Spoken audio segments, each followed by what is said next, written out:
Damos comienzo a un nuevo programa, Servidores de Dios. Quien te habla es Manuel Cornejo. Estaré compartiendo la palabra de Dios y lo haré de una manera expositiva, versículo a versículo. Y en esta ocasión será en la segunda carta a los Corintios, capítulo 11 y versículo 1, donde nos dice: Ojalá me toleraseis un poco de locura. Sí, toleradme. Comienza diciendo este versículo: Ojalá me toleraseis un poco de locura. Comienza aquí esta partícula con la que se inicia la oración que aparece solo 4 veces en el Nuevo Testamento y generalmente se usa para referirse a un derecho realizable, como por ejemplo en la primera carta a los Corintios, capítulo 4, versículo 8, y Gálatas, capítulo 5, versículo 12. Aunque en este caso expresa un deseo que espera que se realice. Note que el apóstol desea precisar aquí lo que aparentemente no se entenderá bien sobre su deseo personal. Es por esa razón que pide que los lectores sean ellos capaces de soportar un poco de insensatez. Sigue diciendo este versículo: sí, toleradme. Advierte también que lo que sigue está escrito de lo que aparentemente es una oposición humana que es capaz de resaltar virtudes en beneficio propio. Pero en realidad, lo que va a escribir lo hace para decir a sus adversarios notorias verdades que son irrefutables, aunque pudieran parecer una insensatez desde el punto de vista espiritual. Se presenta, por tanto, como si fuera un insensato. Y lo hace puesto que señaló que la insensatez consiste en alabarse a uno mismo, como señala el capítulo 10, versículo 12. De modo que pareciera que él mismo va a caer en esa falta. Pero no cabe duda que está usando un lenguaje un tanto irónico, como muchas veces utiliza, ya que el fin que persigue es bien distinto al de sus detractores, que se alababan a ellos mismos para mostrarse llenos de perfecciones y también atraer hacia sí a los creyentes, disponiéndolos para aceptar sus enseñanzas. Pero a Pablo no le gustaba hablar de su propia persona, como señala en el capítulo 12, versículo 11. Es más, cuando tuvo necesidad de ello, encomendó eso a otros, como por ejemplo en Efesios capítulo 6, versículo 21 y Colosenses capítulo 4, versículo 7, ya que por esa causa pide a los corintios paciencia para atender a lo que sigue. El deseo para que lo tolerasen se convierte en un ruego, pidiendo que lo soportaran. Se observa que la segunda oración es más vehemente que la primera, ya que aquella expresa un deseo, pero esta segunda entiende una súplica o un ruego personal. También puede entenderse como si el apóstol estuviera diciéndoles que sabía que estaban dispuestos a permitirle hablar como estimase conveniente. Continuar con el versículo 2, donde dice: Porque os celo con celo de Dios, pues os he desposado con un solo esposo, para presentaros como una virgen pura a Cristo. Comienza diciendo este versículo: porque os celo con celo de Dios. Aquí la expresión del apóstol es un tanto extraña, y lo es, porque literalmente dice estoy celoso, al estilo de un marido defraudado. Note que entender esto exige, vinculada con la primera frase del versículo anterior, con la que estaba diciendo toleradme un poco porque estoy celoso. Pero, en cualquier caso, refiriéndose a la Iglesia como esposa, él no era el esposo, sino Cristo. Es por eso que vincula su sentimiento a Dios, y lo hace cuando añade y dice con celo de Dios, de modo que le está haciendo notar que lo que siente por ellos no es suyo, sino que es de Dios mismo. Esto es, con el amor que Dios inspira y defendiendo los intereses del Señor, sintiendo celo al estilo de lo que se decía figurativamente de Dios con el pueblo de Israel, cuando, dejándole a él, se envolvían con los ídolos, lo que suponía una traición al estilo de la que concurría un matrimonio en la que la esposa caía en pecado de relación.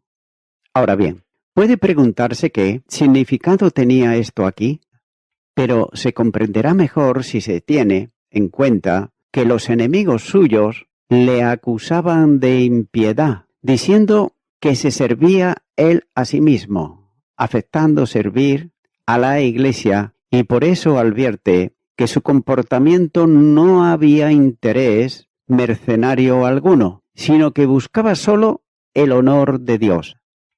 Note que Pablo está actuando motivado e impulsado por el amor divino, presentando a Dios como celoso, movido por el desagrado íntimo que siente cuando los suyos trasladan su amor a otro dándole lo que solamente le corresponde a él. Como por ejemplo también señala en Isaías capítulo 54, versículo 5, Ezequiel capítulo 16, versículo 1 en adelante. Sigue diciendo este versículo: pues os he desposado con un solo esposo, para presentaros como una virgen pura a Cristo. Como buen judío, Pablo conocía bien lo que significaba el tiempo de los desposorios, ya que aquel espacio que comenzaba con la firma del contrato desposorio, el día de la celebración de la boda. Durante ese tiempo la novia quedaba en casa de su padre, que cuidaba de ella y además se ocupaba de, entre otras cosas, para llegarse pura al matrimonio. Pablo toma aquí la posición del padre de la novia, que en sentido figurado era la iglesia en Corinto. Los miembros de la iglesia son hijos espirituales suyos, engendrados en Cristo por el mensaje del Evangelio que le había predicado. De modo que la unión del Señor con cada uno de los creyentes era el resultado de su trabajo apostólico en la predicación del Evangelio. Primera de Corintios capítulo 4 versículo 15 y capítulo 9 versículo 1. Y esta es la razón por la que sentía un profundo interés por la fidelidad de ellos. Pablo había preparado la iglesia en Corinto para presentarla como una virgen santa a un único marido, que es Cristo. No cabe duda que esta presentación tendrá lugar en el traslado de la iglesia cuando el Señor venga para buscarla. Efesios capítulo 5 versículo 27. Pero, mientras tanto, el ansia espiritual del apóstol era que pudiera ser presentada como pura, gloriosa, sin mancha, sin arruga. De ahí el celo santo que sentía por ellos, ya que quería que fuese presentada como una virgen que había sido fiel a los votos de fidelidad prometidos a su esposo. En el contexto social del judaísmo, el compromiso conocido como desposorios convertía el noviazgo en un matrimonio no consumado. Entonces, cualquier pecado de relación con otro era considerado como adulterio y sancionado como tal según lo establecido en la ley. Y es que por esa razón, aplicando la figura a la Iglesia, sentía inquietud, puesto que los falsos apóstoles estaban vertiendo doctrinas contrarias a la verdad de Cristo. Había establecido apartando a los creyentes de la fidelidad que debían solo al Señor y a lo que les había enseñado en su nombre. Por tanto, la Iglesia peregrina del Señor debía de estar dispuesta para el encuentro con quien es su esposo. El propósito de Dios es presentar a la Iglesia pura y sin mancha delante de Él. como también señala Judas, versículos 24 y 25. Y a este propósito responde Pablo haciendo lo que Moisés había hecho con Israel, presentar, como dice Éxodo capítulo 19, versículo 17. Continuará con el versículo 3, donde dice: Pero temo que como la serpiente con su astucia engañó a Eva, vuestros sentidos sean de alguna manera extraviados de la sincera fidelidad a Cristo. Comienza diciendo este versículo: Pero temo que como la serpiente con su astucia engañó a Eva. El apóstol expresa su tema en relación con el comportamiento de los corintios, en donde se manifiesta, en cierto modo, fidelidad a Cristo. Y está indicando aquí una referencia a la astucia diabólica que desde el principio de la humanidad actuó para apartar al hombre de Dios. La referencia bíblica sobre la que se basa y que en cierta medida sustenta ese temor es lo que ocurrió a Eva. Note que Pablo dice que Eva fue seducida o engañada por el tentador, afirmando que fue engañada por Satanás, de manera que, seducida por él, incurrió en transgresión. Realmente lo que Eva quiso era ser igual a Dios, dejando el lugar que tenía en el orden creacional en atención a la sutileza de Satanás que puso delante de ella. Y de ese modo el engaño diabólico hizo que Eva traicionara la lealtad debida al Creador. Y la astucia a la que Pablo hace referencia es una maldad extrema, es decir, capaz de cometer cualquier acción vil y perversa. Sigue diciendo este versículo: vuestros sentidos sean de alguna manera extraviados de la sincera fidelidad a Cristo. Dios había establecido al hombre y a la mujer en una relación de sencillez y de pureza, exenta de pecado, para que le obedecieran, esto es, fuesen leales a lo que demandaba de ellos.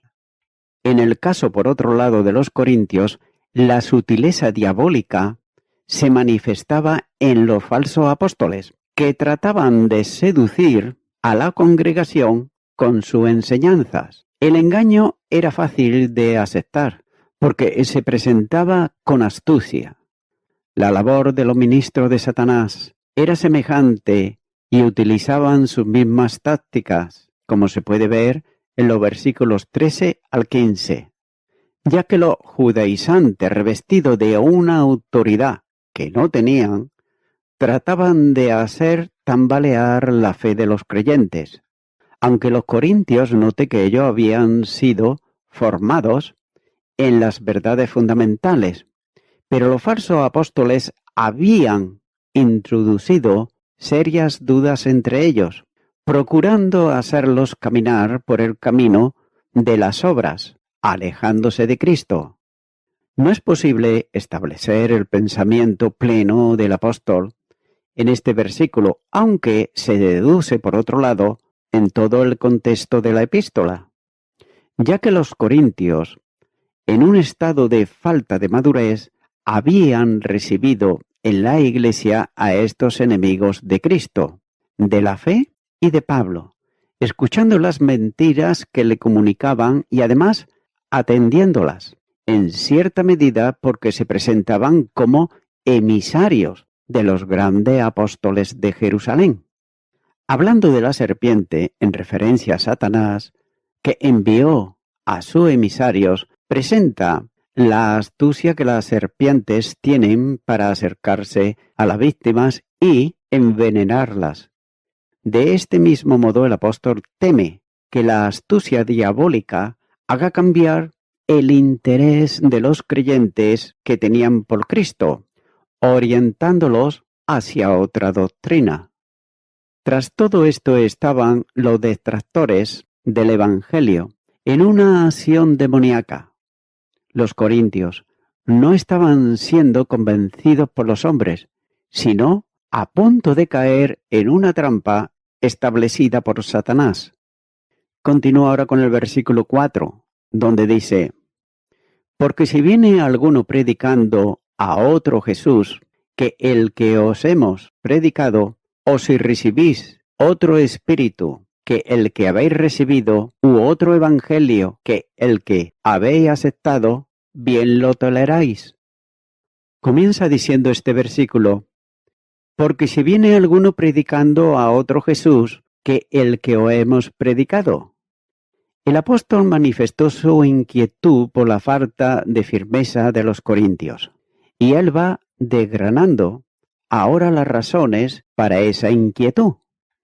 Y la primera de ellas es la proclamación de un Jesús que no era el que Pablo le había predicado. El que predicaba aquello contrario a la doctrina que le había sido expuesta se precisa de un modo indefinido con la construcción gramatical cuando dice el que viene, que puede ser cualquiera que predica un Jesús distinto al que proclamó Pablo. Pero la mayor gravedad consistía en anunciar a otro Jesús, no tanto a otro Salvador, sino a otra persona distinta a la del Hijo de María, cuyo nombre le había sido dado por revelación del ángel, a causa de que sería quien salvará a su pueblo de sus pecados. Mateo capítulo 1 y versículo 27. De otro modo, María era el instrumento en las manos de Dios, y lo era para llevar a cabo su propósito de dar al mundo el Salvador de los pecadores. El nombre Jesús es la forma griega del hebreo Yeshua, literalmente Josué, que equivale a Dios es salvación. La misión de Jesús estaba determinada en el propósito soberano de Dios para salvación, desde antes de la creación del mundo. Segunda carta a Timoteo, capítulo 1, versículo 9. La razón del nombre de Jesús está relacionado con la misión salvadora que como Dios hecho hombre iba a cumplir. Note que la salvación es librar al hombre que cree de su pecado, ya que este Jesús, a quien Pablo predicaba, es el único salvador de los pecadores, y lo es porque, como enseñaba el apóstol Pedro, y en ningún otro hay salvación, porque no hay otro nombre bajo el cielo dado a los hombres en quien podamos ser salvos. Hechos de los Apóstoles, capítulo 4, versículo 12. Ahora bien, cabe hacerse una pregunta y es la siguiente: ¿qué es predicar otro Jesús? Habitualmente Pablo utiliza títulos compuestos para referirse al Señor, llamándole, por ejemplo, Jesucristo o muchas veces Cristo. Sin embargo, cuando aquí menciona a Jesús, está puntualizando el hecho del Hijo de Dios encarnado que vivió en la tierra, murió y resucitó del sepulcro. También he de apreciar que los fanáticos judíos, especialmente los fariseos, se encontraron con la dificultad insalvable para ellos de la resurrección de Jesús, a la que procuraron eliminar mediante la mentira de que no había resucitado, sino que los discípulos habían robado su cuerpo, como señala Mateo capítulo 28 versículos 11 al 15. Por tanto, el no resucitado era otro Jesús. Note que los judaizantes se ponían a considerar a Jesús como el Cristo de Dios, procurando predicar un Jesús muerto, pero no resucitado. En ocasiones, ellos anunciaban a Jesús como el gran hacedor de milagros, predicador de buenas nuevas, motivador de multitudes, pero, sin embargo, procuraban ignorar el sufrimiento redentor del Mesías. Era un Jesús distinto al que había predicado Pablo. Sigue diciendo este versículo: o si recibís otro espíritu que el que habéis recibido. El segundo problema que se presenta suponía recibir otro espíritu diferente al que habían recibido. El verdadero espíritu se recibe en el momento del ejercicio de la fe.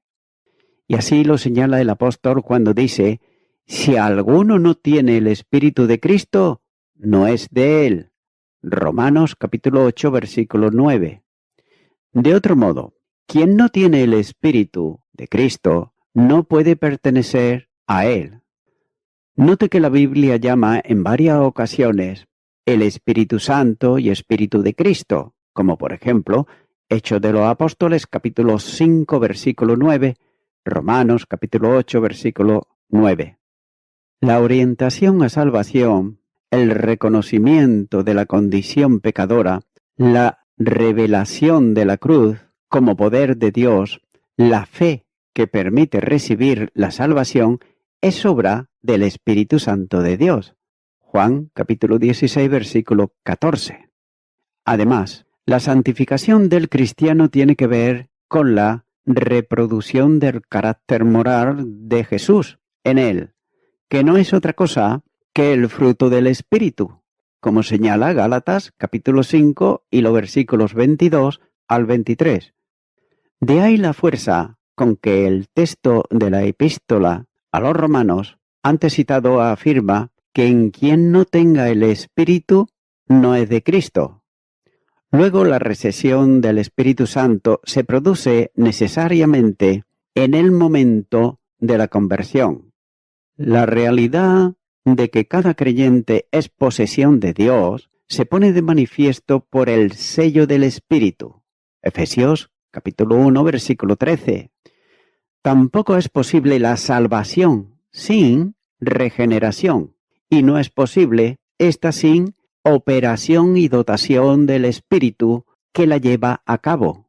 Juan capítulo 3, versículo 5.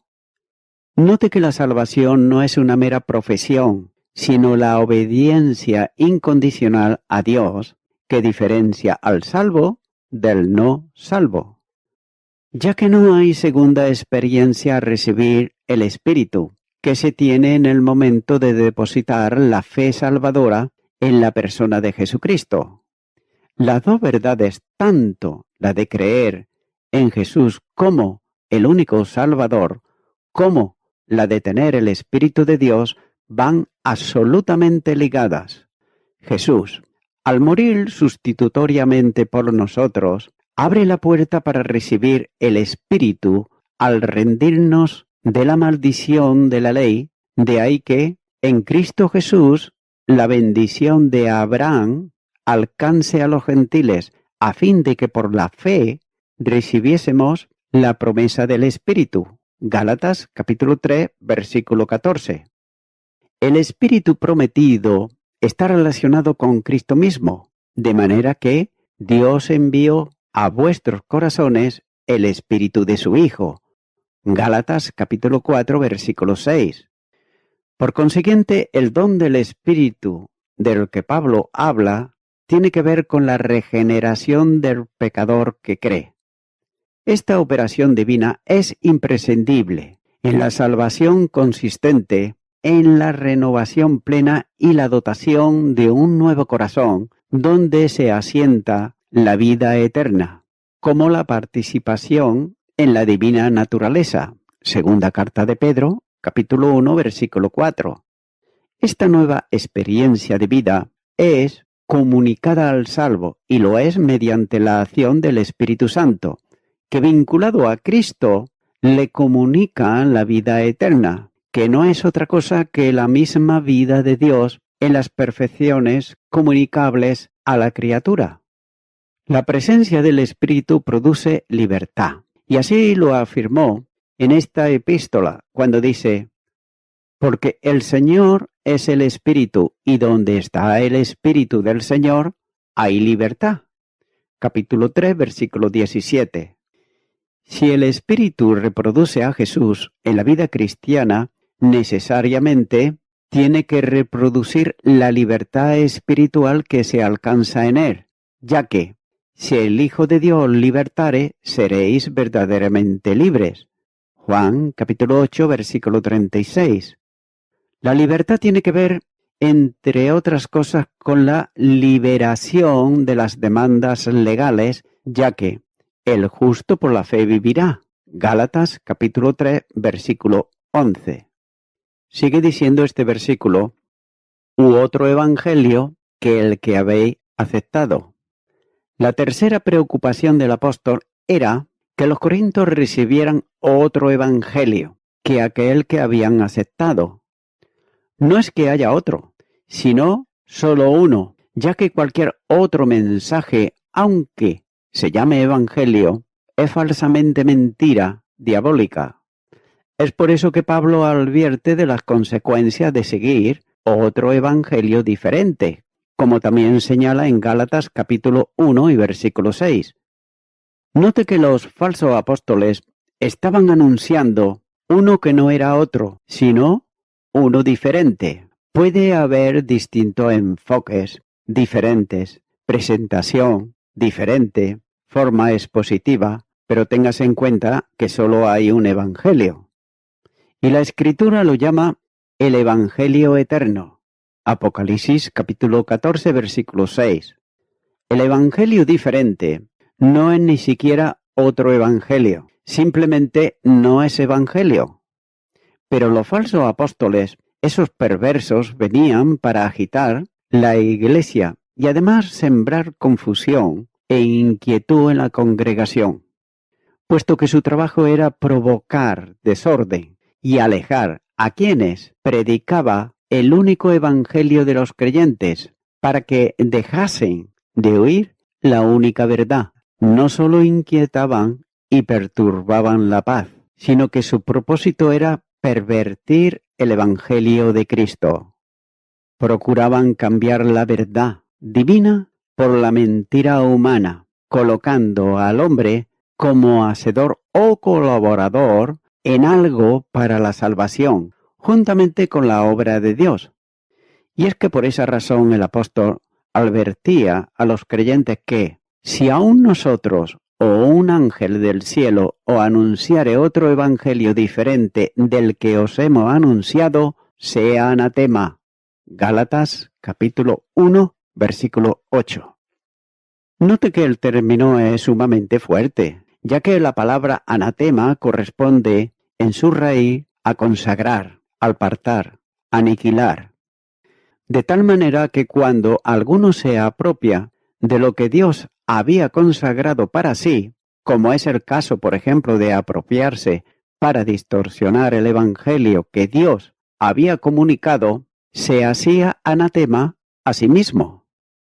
Pablo aquí usa el término para referirse a lo maldito, ya que entra en la condición de anatema era ser considerado como maldito, por tanto, reservado para una eterna separación de Dios. Quien predica un mensaje pervertido proclama un mensaje que es anatema, pero también quien lo promueve está bajo la condenación y él mismo debe de ser también considerado anatema. Este evangelio que los judaizantes proclamaban despreciaba la gracia y por tanto ardador de la gracia. Note que quien miente en el nombre de Dios, proclamando lo que él no ha establecido, pero haciéndolo como si el mensaje procediera de él, con lo que induce por otro lado al engaño diabólico. A quien escucha ha de ser considerado como anatema, esto es, maldito de Dios, y por consiguiente, entregado al cólera divino, de otro modo, a los predicadores de otro evangelio, ya que le estaba reservada la maldición divina que caería sobre ellos. La enseñanza de Pablo es muy intensa, y lo es tanto que el mensaje como el mensajero deben de ser considerados malditos, asunto que debían de tener claro los corintios. Sigue diciendo este versículo: bien lo toleráis. Pero el problema era serio, y lo era porque a los predicadores y enseñadores mentirosos los toleraban entre ellos, ya que ellos no se daban cuenta de que estos falsarios no habían sido enviados. Por eso dice, si alguno viene predicando. Ya que no fueron enviados, ellos vinieron en su propio nombre, como también nos señala Juan capítulo 5 y versículo 43. La Escritura califica a estos como ladrones, que entran a robar en el aprisco, Juan capítulo 10 versículo 1. Además también como lobos que procuran devorar al rebaño, Mateo capítulo 7 versículo 15. Como falsos profetas que mienten usando en vano el nombre de Dios, Mateo capítulo 7 versículo 15.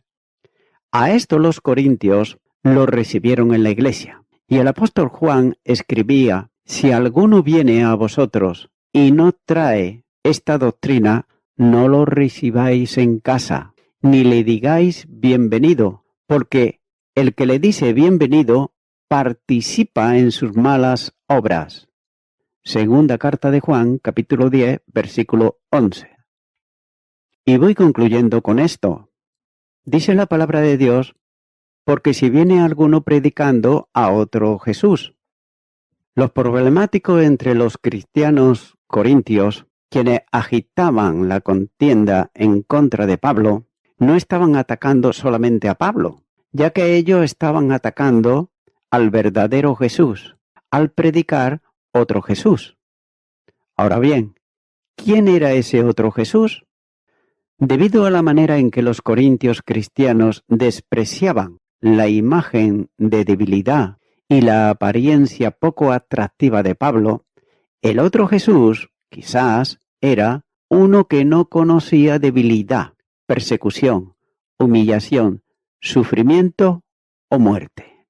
Es decir, un super Jesús. En otras palabras, otro Jesús. No el Jesús verdadero. Y tengas en cuenta que otro Jesús, que no el verdadero, no puede salvar.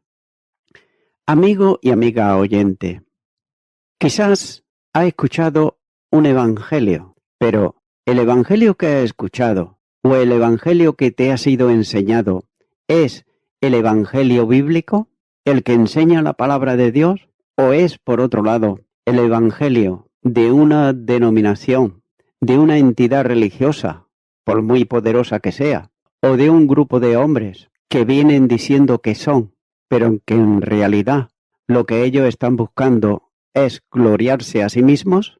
¿Es eso lo que te han enseñado? Si es así, es un evangelio falso, un evangelio que no salva absolutamente a nadie. Sin embargo, el que salva es Jesucristo, el que dio su vida en la cruz del Calvario, por el pecador y la pecadora arrepentido y arrepentida, el que resucitó de entre los muertos. Es este, el que solamente puede darte salvación y vida eterna. Por ello, mi amigo, mi amiga oyente, te animo a que tomes la decisión de aceptar verdaderamente a aquel que dio su vida en la cruz del Calvario y que fue Jesucristo. Ora conmigo esta oración para recibirle en tu corazón y di conmigo: Señor Jesús, creo que tú dites tu vida en la cruz del Calvario a favor mío, porque soy una persona pecadora, y ahora me arrepiento de todos mis pecados. Te pido perdón por todos ellos y te recibo en mi corazón.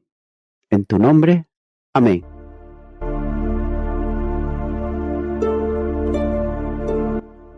Amigo y amiga oyente, si tú has hecho esta oración de corazón, te recomiendo que comiences a orar a Dios, en primer lugar, en el nombre del Señor Jesucristo. Orar a Dios no es rezar, sino que es hablar con una persona. También te recomiendo que leas la palabra de Dios y lo hagas a diario. Comienza, por ejemplo, con el Nuevo Testamento. Y también, por último, te recomiendo que para que puedas crecer espiritualmente, te congregues en una iglesia cristiano-evangélica, donde se predique, se enseñe y se practique la sana doctrina y la palabra de Dios. Congrégate ahí y con el tiempo podrás crecer espiritualmente y también servir al Señor Jesucristo. Que Dios te bendiga. Y a toda la audiencia, nuevamente ya me estoy despidiendo de todos ustedes y será hasta el próximo programa. Que Dios os bendiga a todos.